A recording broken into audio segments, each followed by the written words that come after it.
Hello guys, welcome back to sociology classes. Today our topic is सामाजिक परिवर्तन के चक्रीय सिद्धांत. Okay, cyclical theories of social change.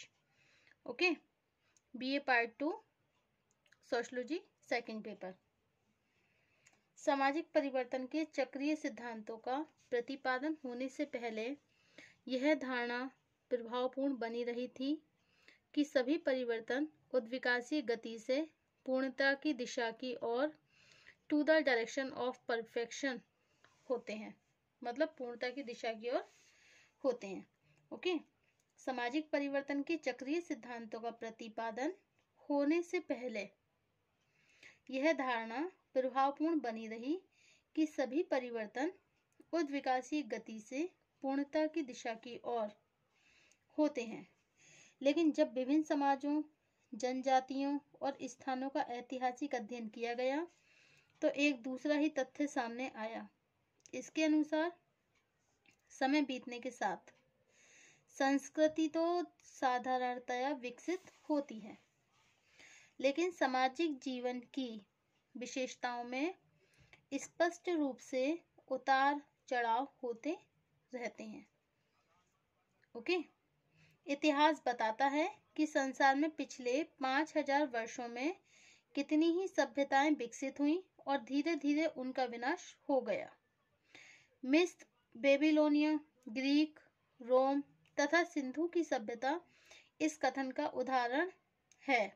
Okay, ऐसा लगता है कि जिस प्रकार मनुष्य का जीवन जन्म, शिशुकाल, परिपक्वता, वृद्धावस्था और मृत्यु के स्तरों से गुजरता है, उसी तरह विभिन्न सभ्यताओं का भी एक चक्र के रूप में उत्थान पतन होता रहा है. ओके, इस प्रकार चक्रीय सिद्धांतों के प्रतिपादकों का मत है कि सामाजिक परिवर्तन कभी भी एक विशेष दशा की ओर नहीं होते हैं, बल्कि जीवन चक्र, लाइफ साइकिल के समान इन परिवर्तनों में भी एक चक्रीय प्रवृत्ति, साइक्लिकल टेंडेंसी देखने को मिलती है. ओके, प्रस्तुत विवेचन में हम ओसवाल्ड, स्पेंगलर, सोरोकिन, टायनवी और परेटो के द्वारा प्रस्तुत सिद्धांतों के आधार पर सामाजिक परिवर्तन की चक्रीय प्रवृत्ति को स्पष्ट करेंगे. ओके, अब है आपका स्पेंगलर का सिद्धांत, स्पेंगलर का चक्रीय सिद्धांत. Okay, number 1, cyclical theory of Oswald Spengler. Okay, Spengler ने अपनी प्रसिद्ध पुस्तक the decline of the best में सामाजिक परिवर्तन के विकासवादी सिद्धांतों की आलोचना करते हुए यह मत व्यक्त किया कि सामाजिक परिवर्तन सदैव चक्रीय रूप में होते हैं.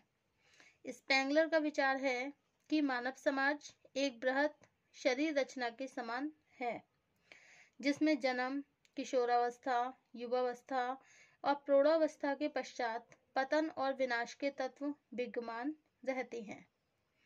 समाज जब तक सांस्कृतिक विकास की ओर बढ़ता रहता है, उसमें परिपक्वता आती जाती है.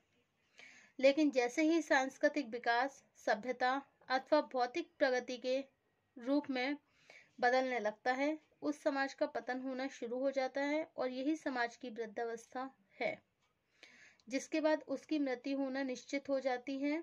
अपनी भौतिक मृत्यु के पश्चात नए विचारों के रूप में समाज पुनः जन्म लेता है और इस प्रकार सामाजिक जन्म, सामाजिक परिवर्तन, जन्म, विकास और परिवर्तन के पतन के चक्रीय क्रम में निरंतर चलता रहता है. ओके, समालोचना.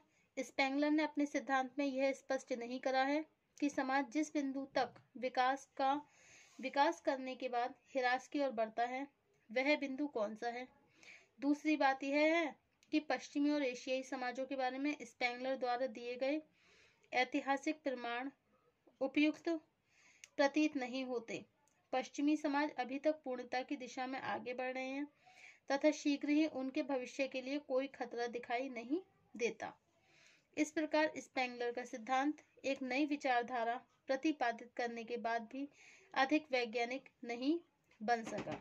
ओके, अब नेक्स्ट पॉइंट है आपका सारोकिन का सांस्कृतिक सिद्धांत, cultural theory of Pitirim Sorokin.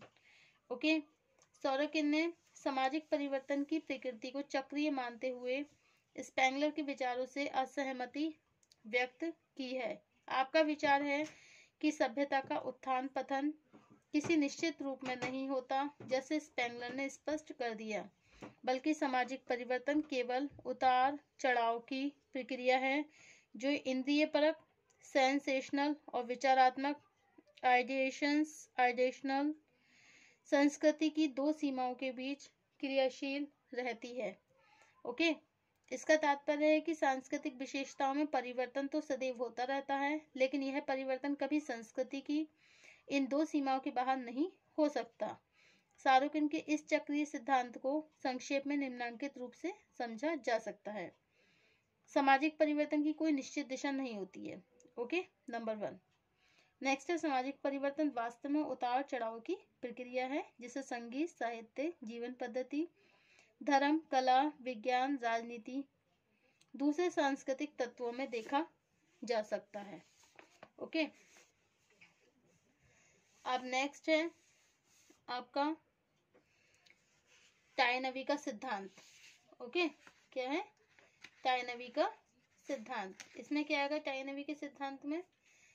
उससे पहले हम सारोकिन का जो सांस्कृतिक सिद्धांत है, culture theory of the Pitirim Sorokin, उनकी समालोचना देखेंगे। इन्होंने क्या बोला है? सारोकिन ने देखिए अपने सिद्धांत को वैज्ञानिक बनाने का प्रयत्न किया है, लेकिन अनेक आधारों पर इसे सामाजिक परिवर्तन का निष्पक्ष सिद्धांत नहीं कहा जा सकता।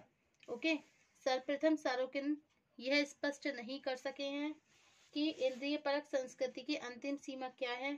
केवल यह कह देना कि पश्चिमी समाज इंद्रिय परक संस्कृति की चरम सीमा तक पहुंच गए हैं, जहां से उन्हें विचारात्मक संस्कृति की ओर लौटाना पड़ेगा, पर्याप्त नहीं है। इसके अतिरिक्त संस्कृतियों को एक सीमा से दूसरी सीमा तक पहुंचने में इतना लंबा समय लग गया कि इस अवधि में होने वाले परिवर्तन को सामाजिक परिवर्तन कहना उचित प्रतीत नहीं होता।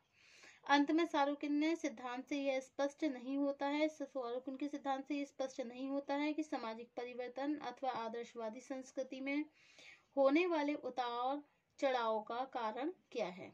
केवल यह कहना है कि परिवर्तन इसलिए होता है कि ऐसा होना स्वाभाविक है। सारोकिन के सिद्धांत को बहुत अस्पष्ट और भ्रांतिपूर्ण बना देता है। नेक्स्ट है आपका टायनवी का सिद्धांत। ओके, टायनवी का सिद्धांत, थ्योरी ऑफ अर्नोल्ड टायनवी। टायनवी ने सामाजिक परिवर्तन के चक्रीय सिद्धांत को विनाशकारी चुनौतियों और उनके प्रत्युत्तर, response to the challenge of imminent destruction के आधार पर स्पष्ट किया है।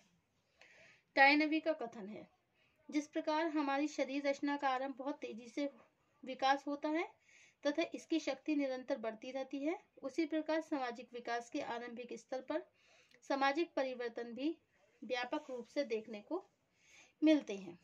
ओके, इसके पश्चात जब समाज परिपक्व होता है तो उसमें शरीर रचना के समान ही दृढ़ता अथवा लोच की कमी स्थिति उत्पन्न हो जाती है।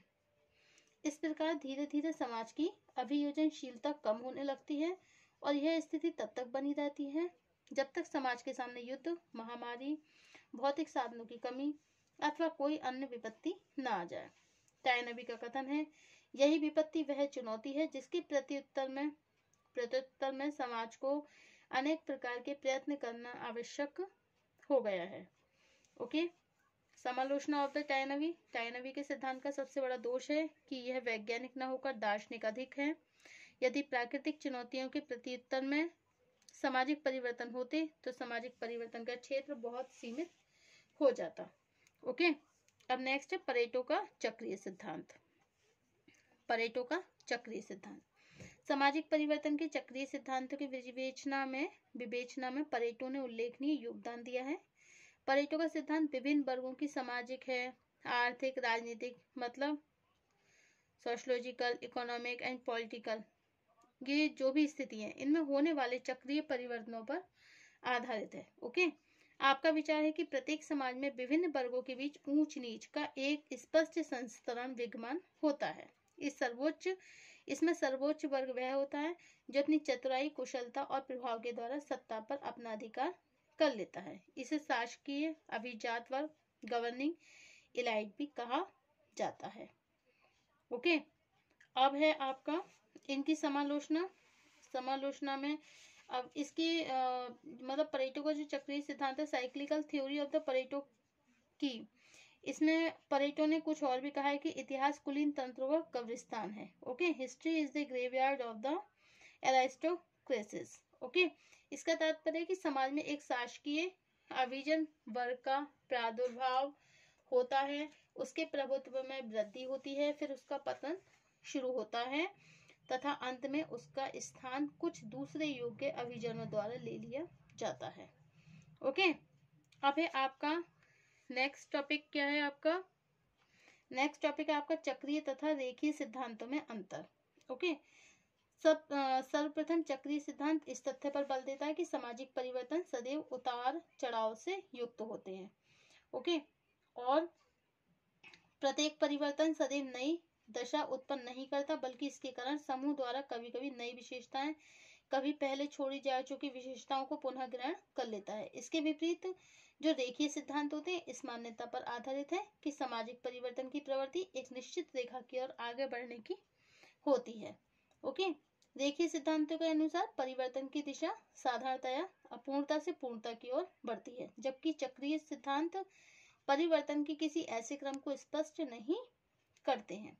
ओके, चक्रीय सिद्धांतों के अनुसार एक विशेष परिवर्तन की किसी निश्चित अवधि का अनुमान नहीं लगाया जा सकता, और जबकि रेखीय सिद्धांतों के अनुसार परिवर्तन की गति आरंभ में धीमी होती है। Okay, ruling elites emerge dominate, fall into the decadence and will be replaced by new non-decadent elites by Pareto. Okay, so यही कारण है कि आज सामाजिक परिवर्तन को किसी एक निश्चयवादी सिद्धांत के आधार पर स्पष्ट न करके अनेक संभावित कारकों की पृष्ठभूमि में स्पष्ट करने का प्रयत्न किया जाता है। Okay, thank you for watching my YouTube channel. Thank you so much. अब हमारा जो नेक्स्ट चैप्टर होगा वो है हमारा चैप्टर 11। ओके, सामाजिक परिवर्तन की प्रक्रियाएं, नगरीकरण, औद्योगिकरण, आधुनिकीकरण तथा संस्कृतिकरण। Thank you.